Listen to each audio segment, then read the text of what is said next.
In the clip you just saw, two young high school boys were walking outside. Suddenly, the guy on the left sunk in a rear naked choke against the guy on the right.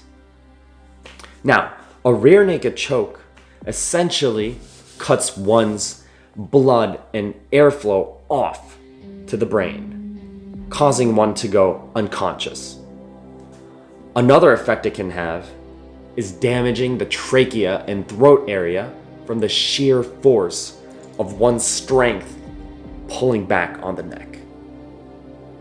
Oh, and don't forget the damage to the head that occurred when the victim literally fell after being unconscious and had his head bounce off of the concrete like a basketball.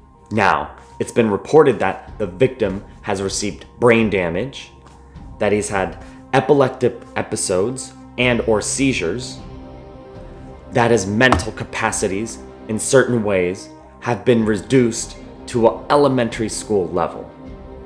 Furthermore, it's stated and reported that he's had other personality and or behavioral changes. And last but not least, it's been reported that he is inflicting self-harm. Now guys, this is one of the most messed up stories I've read in a while. An innocent young man's life was changed completely. What's being reported is that he basically cannot function normally as it is right now. His dad's only wish is for him to live a normal life. Now, the part that we're here for today. What can the victim and his family do to be made whole again? Really, I don't know if they can ever be made whole again after what victim went through. I mean, that's about as horrific as it can get. However, if we were to think of ways, the first way is civil. Civil means basically when one person or entity sues another person or entity, and in a case like this, it would be to get some sort of monetary compensation. Now, how successful would he be? I think pretty darn successful in actually winning a lawsuit. The video is damning evidence.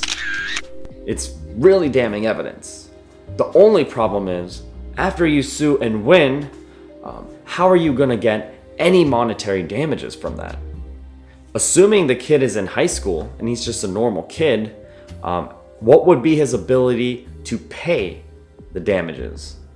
Obviously, the kid may have parents and or a family, but it's definitely a big issue that the victim would have to think about if civil action were to be taken. Now, in criminal court, how would this play out?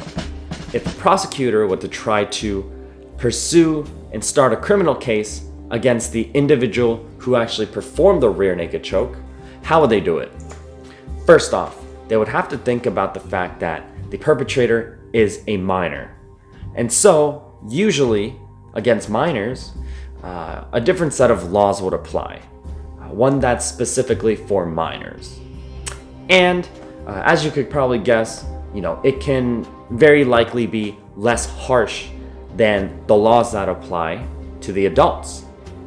So, a prosecutor would probably try to have to see if this were a case where even if an individual is a minor, there's some sort of exception under the law that allows for that person to be tried just like an adult. Now, in terms of specific crimes or causes of action, I can think of a couple: assault, battery, attempted murder, maybe even false imprisonment. Now guys, the fact that the young individual who performed the choke arched his back like this is pretty damning. You ask any seasoned jiu-jitsu practitioner what he did, and they will be able to tell you. The moment he went like this, he was going for a full-on rear naked choke. What the arching of the back does like this is it creates pressure and leverage to really put pressure on the neck.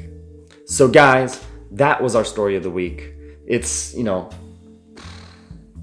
watching this left me speechless because it's just one of the worst things I've seen in a while. It seemed like, this was a normal kid who just got his life totally, flipped upside down. And so I hope he receives this type of, reparation and compensation that he's due. And parents, I think this is another heads up. Once again, your kids' friends aren't necessarily real friends. That was episode 4 of Illumi Stories. Have a good night. Guys, a little line of defense for if you feel like your neck's about to get attacked and someone's trying to choke you or strangle you.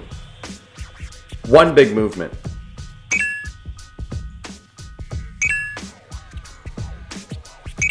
So, I'm not a jiu-jitsu expert, but I've done it enough where now, instinctively, if I feel like someone's near here, I tend to go like this. And I also tend to go like this. And that's because if you go like this, it's kind of a last line of defense for not allowing someone to totally sink a choke in. If you go like this, at least they're gonna get you right here.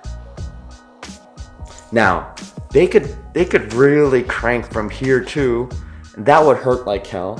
And if it's someone really strong or someone who's really good at using leverage, that could seriously hurt you as well. That's a neck crank.